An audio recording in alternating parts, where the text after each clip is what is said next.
mild April evening when Diana Collins sat alone in a corner booth at Bellini's, a restaurant that exuded quiet wealth and refinement. The crystal chandeliers overhead scattered soft light across marble floors and polished cutlery, while the scent of roasted garlic and basil hung gently in the air. It was the kind of place where conversations were murmured rather than spoken, and where diners wore designer suits and sleek dresses. Diana, in her thrifted navy blue dress, felt painfully out of place. The worn leather purse clutched in her lap told the truth about her life far more clearly than any conversation ever could. She was a kindergarten teacher, a single mother who had learned to stretch every dollar until it sighed in protest, and this restaurant might as well have been a different world. She had agreed to this blind date against her better judgment, persuaded by her well-meaning but persistent friend Melissa. After 3 years of focusing entirely on her daughter, Melissa had insisted that Diana deserved one evening for herself. "You've forgotten how to live for you," Melissa had said while helping her fix her hair earlier that day. "He's nice, single, and completely normal. A high school math teacher. You'll have fun." Diana had laughed nervously then, but now, staring at the clock on her phone as the minutes passed, her confidence was quickly unraveling. Her babysitter was already costing her more than she could comfortably afford, and each passing minute felt like she was burning through her meager savings for nothing. She looked toward the restaurant's glass entrance, half hoping and half dreading to see someone approach her table. But no one did. Couples continued to stream in, smiling and talking, waiters floated by with practiced grace, and Diana sat quietly in the corner, invisible. When the waiter came to refill her water glass, she felt the warmth rise in her cheeks. "Just a few more minutes," she said, forcing a polite smile. The waiter nodded kindly but with the faint pity of someone who had seen this scene too many times before. A hopeful woman, a lonely table, a no-show. Diana tried to tell herself it didn't matter. Maybe it was a sign. Maybe she wasn't ready for this after all.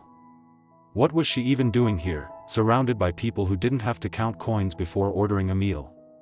She glanced at the menu again and winced. Even the cheapest appetizer cost more than she spent on groceries for 2 days. It was humiliating. The idea that she might be stood up in a place she could barely afford to sit in added insult to injury. As she reached for her purse, ready to leave before she embarrassed herself any further, something shifted in the restaurant. The murmurs dimmed, and waiters subtly straightened their postures as though reacting to an unspoken command. Diana looked up, confused, and saw a man entering through the glass doors. He was tall, broad-shouldered, and carried himself with an easy confidence that seemed to draw every eye in the room.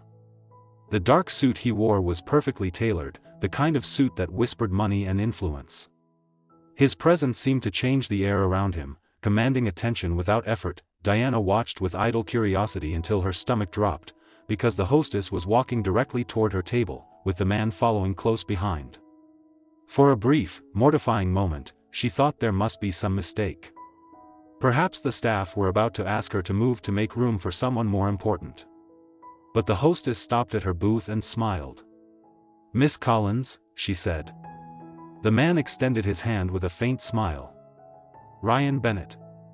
I'm sorry for keeping you waiting. There was a last-minute emergency board meeting." The name hit her like a wave. Ryan Bennett. Even she, who barely followed local news, recognized it. Bennett Enterprises, the name was on construction sites, business journals, even the front page of magazines she couldn't afford to buy. Ryan Bennett was not just any businessman, he was one of the youngest and most powerful real estate developers on the East Coast. His net worth had been the subject of articles and speculation. She had seen his photo once in an online article, sharp suit, unsmiling, the kind of man who didn't have dinner with kindergarten teachers. She opened her mouth, struggling for words. "There must be some mistake," she stammered.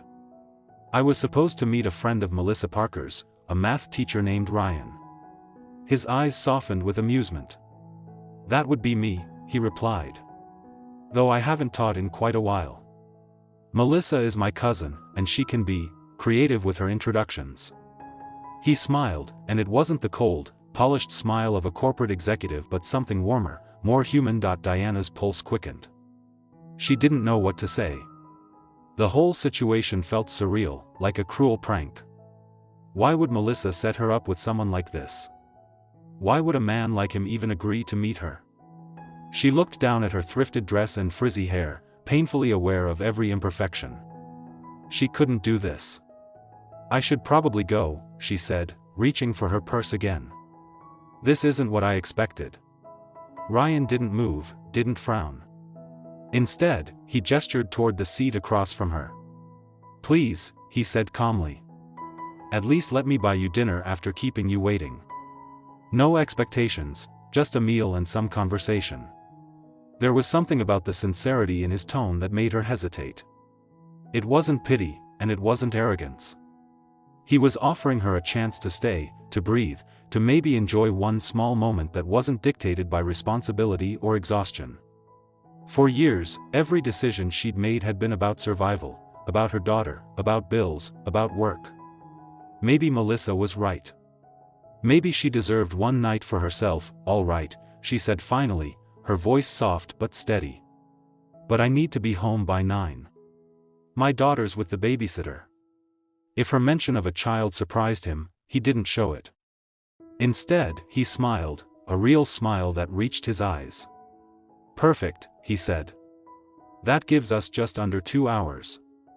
As the waiter approached with menus, Diana realized her hands were trembling slightly. She wasn't sure if it was nerves, disbelief, or the strange calm she felt settling over her. The man sitting across from her was someone she never could have imagined meeting, let alone dining with. Yet as he began to speak, thanking her for her patience and asking about her day, the polished CEO exterior softened. His voice, rich and even, carried genuine curiosity rather than formality. For the first time that night, Diana felt something she hadn't felt in a long time, seen. She wasn't the tired teacher counting change for groceries or the single mom racing to pick up her daughter before daycare fees kicked in. She was just a woman, sitting across from a man who, against all odds, seemed genuinely interested in knowing her. Outside, the city lights shimmered against the restaurant windows, and somewhere in the distance, a faint rumble of thunder hinted at a coming spring storm. Inside, between the soft clinking of silverware and the low hum of jazz, two people from opposite worlds shared a moment that neither could have anticipated. And though neither of them knew it yet, this ordinary dinner would become the beginning of something extraordinary.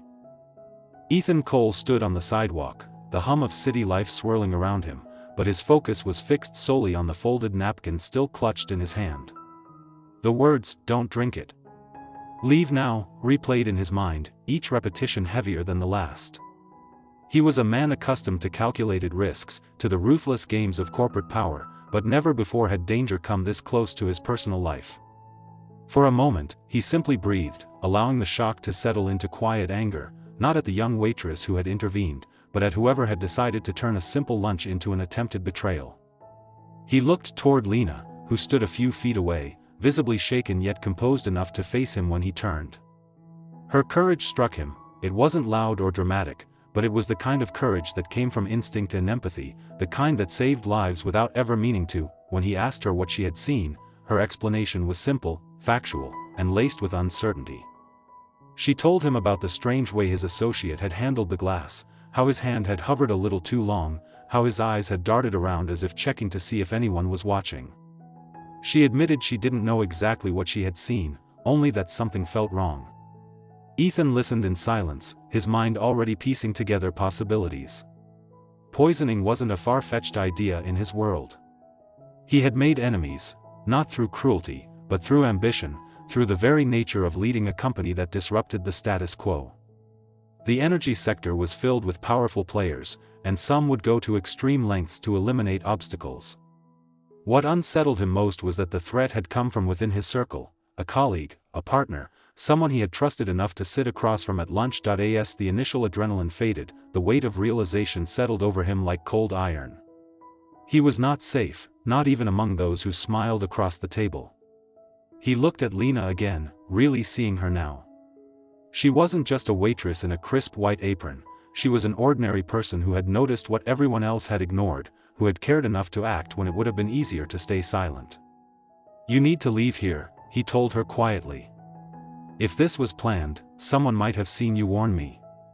She frowned, confusion flashing in her eyes, but before she could argue, Ethan was already pulling his phone from his pocket and dialing a number.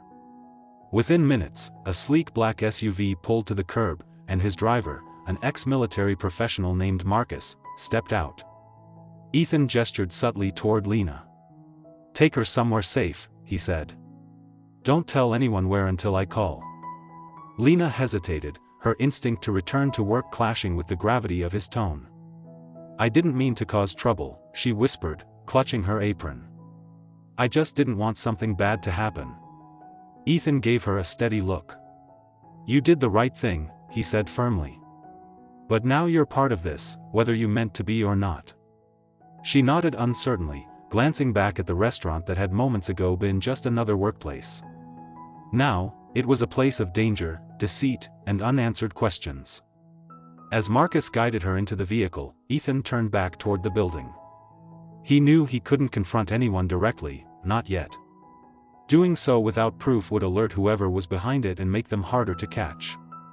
What he needed was evidence, something irrefutable that would expose the truth. Back inside the Garnet room, the atmosphere remained deceptively calm. The two men he had been dining with were still seated, one of them scrolling through his phone while the other signaled for the bill. Their conversation had shifted, but their expressions betrayed no guilt. When Ethan's security team quietly entered the restaurant minutes later, posing as regular patrons, they began to observe and document everything, from the untouched glass to the fingerprints on the silverware. The manager was discreetly informed that there had been a potential contamination, and soon, the restaurant was cooperating under quiet police supervision. Meanwhile, Lena sat in the car, her nerves tangled between fear and disbelief. She watched through the tinted window as the city rolled by, the noise muffled to a distant hum. She thought about how her morning had started, just another shift, another day of serving people who barely remembered her face. And now, she was sitting in the back of a stranger's car, under the protection of one of the country's most powerful CEOs. It didn't feel real. Her phone buzzed repeatedly with calls from the restaurant, but she didn't answer. All she could think about was that moment, the instant when she saw that flicker of wrongness and acted on it. Ethan called her later that evening. His voice was calm but heavy with exhaustion. "They found traces of something in the glass," he said. "You were right." There was a pause before he added, "It was a slow-acting toxin. If I had taken even a few sips, I wouldn't have made it out of there." The realization sent a chill through Lena. She hadn't just saved a man's career or reputation, she had saved his life. Ethan continued, explaining that the police were now investigating the source, and one of his associates had already vanished. "I owe you more than I can say," he told her. "And I don't want this to endanger you. I'll make sure you're protected." Lena didn't quite know what to say. She had never expected gratitude from anyone powerful. In her experience, the world rarely noticed people like her. But Ethan's sincerity was unmistakable. In the days that followed, her life changed in quiet, unexpected ways. A lawyer from Coal Dynamics contacted her, arranging security for a short time. The restaurant, once her routine and refuge, became a place she couldn't return to, at least not yet. The press soon caught wind of the story, though much of it remained classified under ongoing investigation. Rumors swirled about corporate sabotage, insider betrayal, and a mysterious waitress whose note had thwarted an assassination attempt. For Ethan, the aftermath was both personal and professional reckoning. He reviewed every connection, every partnership, tracing the betrayal that had nearly ended him. It turned out to be orchestrated by a rival firm using one of his own men as leverage. What began as corporate espionage had spiraled into something far darker. The exposure of that plot not only saved Ethan's company but also reshaped how he viewed the world he had built, one where trust was a luxury few could afford. Weeks later, when things finally quieted, Ethan met Lena again. This time, it wasn't in a crowded restaurant but at a quiet cafe near the lake. She looked different, less tense, more confident, though still humble in her demeanor. He thanked her again, offering her something more meaningful than money, an opportunity. "You have sharp instincts," he told her. "That's not something you can teach. If you ever want to leave the restaurant world, there's a place for you at my company." Lena smiled faintly, unsure if he was serious, but his expression left no doubt. What she had done wasn't luck, it was courage born of compassion. That single moment, a folded napkin, a warning, a stranger's trust, had bridged two very different worlds. Ethan had learned that even in a life surrounded by wealth and power, the truest acts of loyalty could come from those with nothing to gain. And Lena, once invisible among endless tables and orders, discovered that her quiet voice, when it mattered most, could change the course of someone's fate. In the end, both of them walked away changed, one reminded of his humanity, the other finally seen for the strength she had always possessed.